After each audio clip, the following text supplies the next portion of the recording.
the gameplay at the screen. Throw a referential on the screen. Fuck it. Throw me at the screen.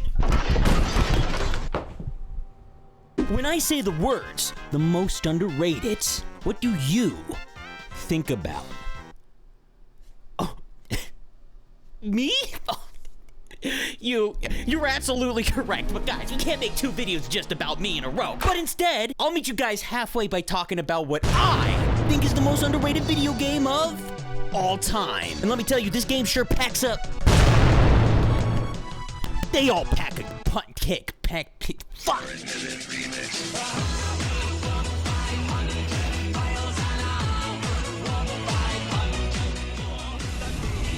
Dark Messiah, might and magic. So I didn't try hard, I didn't get far, because in the end, I didn't actually end up playing this game in 2006. What was I doing in 2006? Playing fucking Wii Sports and listening to Black Parade? But unfortunately, I didn't make time for it until 2016. A whole decade later. So there I was one day at work behind the broadcast racks, definitely doing my job, not slacking off. I was going through a little bit of the sandpaper rough patch, if I do say so myself. And there I realized as I was surfing Steam on my laptop that I had a game that I don't remember buying. Dark Messiah of Might and Magic. So I said, fuck it, and installed the game. Dark Messiah of Might and Magic was a game that came into my life when I was falling in and out of my love of video games, and let me tell you, it wasn't trying to be the greatest, it wasn't trying to shatter box office records, it was just trying to be a nice, enjoyable time. A fresh ROM, no strings attached. And I admit it, the combat system was janky, it was glitchy, and the story was just a generic D&D campaign with a little bit of a twist at the end. Now you may be saying, Haydn, this doesn't sound quite like I'm praising it, but did I mention this is a Source Engine game? Source Engine! So you best know what that means. That means ragdolls, destructible items, ragdolls going into destructible items. You can kick an orc in the face. You can kick an orc into another orc. You can kick an orc into a barrel that explodes. I mean, the options are pretty much limitless as long as you don't think about it.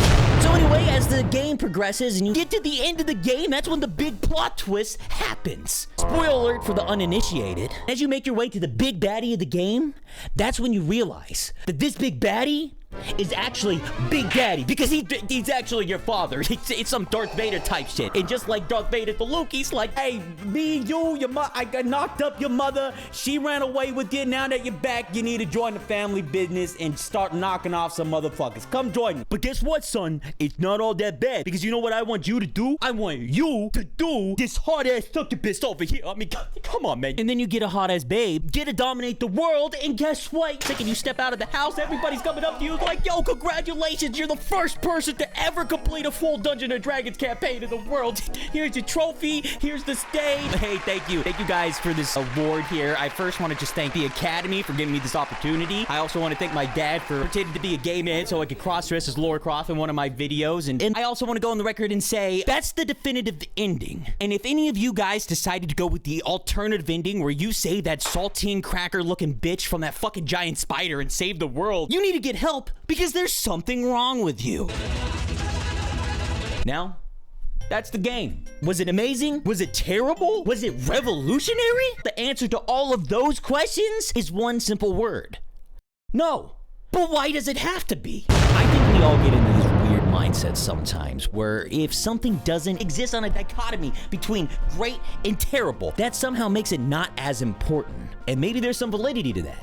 But why does everything always have to be so goddamn important all the time? And I have no shame in it. Well, I have no shame in general. We all kind of know that. But also, I have no shame in admitting that I used to think the exact same way. I used to think that everything had to be the greatest. That everything had to be the 2001 Space Odyssey of whatever the fuck it was doing. And you know what comes from this way of thinking? You end up in a spiraling depression because nothing will ever be good because you're going into every single form of entertainment looking for a reason to hate it. It's like going to the Sistine Chapel looking up at all the fucking flying babies. You're like, those baby... looking up like, yo, that baby dick.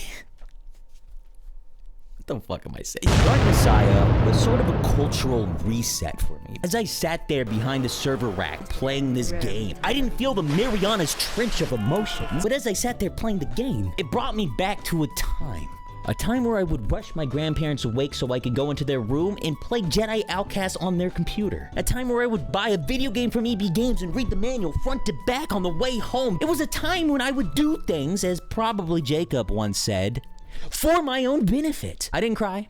I didn't laugh. I didn't do much except crack a smile and escape from reality for a bit as I played through Dark Messiah. And at the end of the day, isn't that what video games are about? Which leads me to the conclusion of this video. I'm here today to ask you guys a little bit of a favor. The next time someone brings up underrated video games, I just want to ask you guys if you guys could possibly bring up something that you personally felt connected to. A game that you found enjoyable. A game that you actually played. Instead of bringing up the same fucking game every single time with the same plot twist that's supposed to make you feel bad about committing war crimes that we all watch the same stupid video essay on and then said, don't wait, 10 out of 10, most underrated video game of all time, despite the fact that no one was gonna get this ending because no one actually wanted to play this fucking game? Am I wrong?